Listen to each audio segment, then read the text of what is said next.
Hi welcome to real estate channel. హైదరాబాద్లో real estate పరుగులు, నివాస గృహాలకు పెరుగుతున్న డిమాండ్, ఉద్యోగ ఉపాధి అవకాశాలు పుష్కలంగా ఉండడంతో రాష్ట్రంలో రియల్ ఎస్టేట్ మార్కెట్ గణనీయంగా విస్తరిస్తుంది. ముఖ్యంగా హైదరాబాద్ ప్రాపర్టీకి అంతకు అంత డిమాండ్ పెరిగిపోతుండగా ఇక్కడి భూములకు కోట్ల విలువలు పలుకుతున్నాయి. హైదరాబాద్లో రియల్ ఎస్టేట్ మార్కెట్ పరుగులు పెడుతున్నది. ఇక్కడి నివాస గృహాలకు ఉన్న డిమాండ్ పెరిగిన రిజిస్ట్రేషన్లే అద్దం పడుతున్నాయి. గత నెల అక్టోబర్లో నిరుడితో పోల్చితే 25% పెరిగి 5,787 నివాస గృహాలు అమ్ముడయ్యాయి. విలువ సైతం 41% ఎగిసి రూపాయలు 3,170 కోట్లుగా నమోదైనట్టు ప్రముఖ అంతర్జాతీయ ప్రాపర్టీ కన్సల్టెంట్ నైట్ ఫ్రాంక్ భారతీయ విభాగము తాజా నివేదికల్లో వెల్లడించింది. మేడ్చల్, మల్కాజ్గిరి, రంగారెడ్డి జిల్లాలో రిజిస్ట్రేషన్లు బాగా పెరిగాయి. పెద్ద ఇండ్లకే పెద్దపీట. గతంతో పోలిస్తే ఇండ్ల కొనుగోలుదారులు విశాలంగా ఉన్న నివాసాలకే మొగ్గు చూపుతున్నారు. నిరుడు అక్టోబర్తో పోల్చితే ఈ ఏడాది అక్టోబర్లో 1,000 నుంచి 2,000 చదరపు అడుగులున్న ఇండ్లు 3% ఎక్కువగా అమ్ముడయ్యాయి. మొత్తం రిజిస్ట్రేషన్లలో 69%కి చేరాయి. ఇదే సమయంలో 500 నుంచి 1,000 చదరపు అడుగులున్న నివాసాలకు డిమాండ్ 5% క్షీణించి 16%కి పరిమితమైంది. 2,000 నుంచి 3,000 చదరపు అడుగులున్న ఇండ్ల రిజిస్ట్రేషన్లు 2% ఎగిసి 10%గా ఉన్నాయి. 3 BHKలదే హవా. ఒక హాలు, బెడ్రూము, కిచెన్ ఉండే 1 BHK ఇండ్లకు గిరాకీ క్రమేణా పడిపోతున్నది. నిరుడు అక్టోబర్తో చూస్తే ఈ ఏడాది అక్టోబర్లో అమ్మకాలు 2% నుంచి 1%కి దిగజారాయి. అలాగే 2 బెడ్రూమ్లు ఉండే 2 BHK ఇండ్లకు డిమాండ్ తగ్గిపోతున్నది. గతంలో పోల్చితే విక్రయాలలో వీటి వాటా 35% నుంచి 30%కి క్షీణించింది. అయితే 3 బెడ్రూమ్లు గల 3 BHK నివాసాలకు కొనుగోలుదారుల్లో ఆదరణ పెరిగింది. 56% నుంచి 58%కి చేరింది. 4 బెడ్రూమ్లు ఉండే 4 BHK నివాసాల కొనుగోళ్లు 5% నుంచి 7%కి పెరగడం గమనార్హం. ఇవి 3,000 చదరపు అడుగులకు పైగానే ఉంటుండగా విలువ 4.5 కోట్ల పైనేనని నైట్ ఫ్రాంక్ ఇండియా చెబుతున్నది. ప్రోత్సాహక విధానాలు. రియల్ ఎస్టేట్ మార్కెట్ అభివృద్ధికి రాష్ట్ర ప్రభుత్వం పెట్టిన ప్రత్యేక దృష్టి ఎంతగానో కొలిసొస్తున్నది.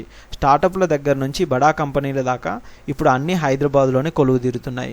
ముఖ్యంగా ఆయా దేశాల్లోని దిగ్గజ సంస్థలు హైదరాబాద్లో తమ 2వ అతిపెద్ద కేంద్రాలను ఏర్పాటు చేస్తున్న విషయం తెలిసిందే. దీంతో ఇక్కడికి యువత భారీగా ఉద్యోగ అవకాశాలు లభిస్తుండగా వీరిలో చాలామంది ఇక్కడే స్థిర నివాసాలు ఏర్పరచుకుంటున్నారు. దీంతో ఇండ్ల కొనుగోళ్లు నానాటికి పెరిగిపోతున్నాయని రియల్ ఎస్టేట్ వర్గాలు ఆనందం వ్యక్తం చేస్తున్నాయి. రాష్ట్రంలో ఉన్న సమర్థవంతమైన నాయకత్వం వల్లనే ఇదంతా జరుగుతుందని వారు కొనియాడుతున్నారు. ప్రధానంగా ప్రభుత్వ ప్రోత్సాహక విధానాలు బాగున్నాయని వివరిస్తున్నారు. ఈ ఏడాది జనవరి, అక్టోబర్ మధ్య హైదరాబాద్లో 58,375 నివాస గృహాల రిజిస్ట్రేషన్లు గత ఏడాది 56,046కే పరిమితం, 4% వృద్ధి. గత 10 నెలల్లో 30,458 కోట్లకు చేరిన రిజిస్ట్రేషన్ల ఇండ్ల విలువ నిరుడు 27,526 కోట్లే, 11% పెరిగింది.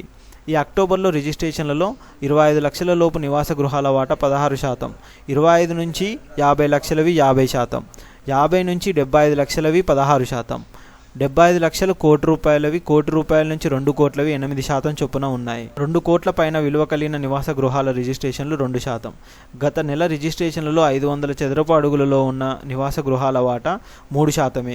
500 నుంచి 1,000 చదరపు అడుగులవి 16%గా, 1,000 నుంచి 2,000 చదరపు అడుగులవి 69%గా, 2,000 నుంచి 3,000 చదరపు అడుగులవి 10%గా, 3,000 చదరపు అడుగులకు పైగా ఉన్న నివాస రిజిస్ట్రేషన్లు 2%గా ఉన్నాయి. ఈసారి రిజిస్ట్రేషన్లలో హైదరాబాద్ వాటా 14% ఉంటే మేడ్చల్, మల్కాజ్గిరి 43%, రంగారెడ్డి 42%. గత నెల టాప్ 5 రిజిస్ట్రేషన్లలో రంగారెడ్డి జిల్లా కొండాపూర్ అగ్రస్థానంలో ఉన్నది. 3,000కు పైగా చదరపు అడుగులకు గాను ఇక్కడి ప్రాపర్టీ విలువ గరిష్టంగా రూపాయలు 5,27,14,200 పలికింది. తర్వాతి 2 స్థానాల్లో హైదరాబాద్ జిల్లా బంజారాహిల్స్ ఉండగా 4 నుంచి 5 స్థానాల్లో రంగారెడ్డి జిల్లా రాయదుర్గం ఉన్నది. బంజారాహిల్స్లో 3,000కు పైగా చదరపు అడుగుల స్థలం మార్కెట్ విలువ 5,16,72,400గా నమోదైంది. అలాగే రాయదుర్గం 2 లావాదేవీల్లో ఒకదాని మార్కెట్ విలువ 4,63,07,655 కాగా మరొకటి 4,54,22,585గా నమోదయ్యాయి. గత నెల రిజిస్ట్రేషన్లలో హైదరాబాద్లో సగటును అత్యధికంగా 4,521 పలికిన చదరపు అడుగు, రంగారెడ్డిలో 4,185, మేడ్చల్ మల్కాజ్గిరిలో 3,175 పలికాయి. నిరుడు అక్టోబర్తో పోల్చితే 6% చొప్పున పెరుగుదల కనిపించింది. హైదరాబాద్ రియల్ ఎస్టేట్ మార్కెట్ అంతకంతకు వృద్ధి చెందుతున్నది. ఇక్కడి ఇండ్లకు అన్ని వర్గాల నుంచి భారీగా డిమాండ్ వ్యక్తమవుతున్నది. ముఖ్యంగా అపార్ట్మెంట్లలో ప్లాట్లకు ఆదరణ పెరుగుతుండడం విశేషం. గృహ రుణాలపై వడ్డీ రేట్లు స్థిరంగా ఉండటం కూడా కలిసి వస్తున్నది. ఇలా చూసుకున్నట్టయితే హైదరాబాద్లో రియల్ ఎస్టేట్ అయితే ఊపు ఇంకా తగ్గలేదని చెప్పేసి రియల్ వర్గాలు చెబుతున్నాయి. ఇలాంటి రియల్ ఎస్టేట్ న్యూస్ కోసం మా ఛానల్ని సబ్స్క్రైబ్ చేయండి, షేర్ చేయండి, కామెంట్ చేయండి. Thank you.